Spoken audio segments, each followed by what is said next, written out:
এই যে টাটকা মাছ আনলো ঘরে গোটাই জ্যান্ত, এবার আমরা বাড়িতে কেটে নিলাম, কাটছি, কেটে চুলে অন্য সময় বাজার থেকে তো কাটাই নিয়ে আসে, কিন্তু এবারে গোটা গোটাই নিয়ে এলে জ্যান্ত। এই যে মাছগুলো ভাজিয়ে রাখলাম।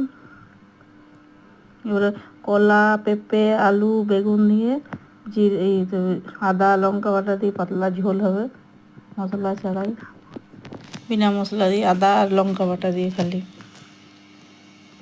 আর এবার ভাজছি, এবার নুন স্বাদ মতো, যে যেমন খাবেন, হলুদ,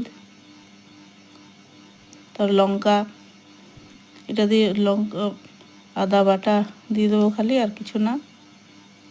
লঙ্কা আদা বাটা পাতলা ঝোল করে দেখবেন, ভালোই লাগবে। ভালো লাগলে কমেন্ট, শেয়ার, লাইক করবেন। জল ঢেলে দিলাম, জল দিলে মাছগুলো দেওয়াটা দেখাই নাই, ঢেকে দিলাম।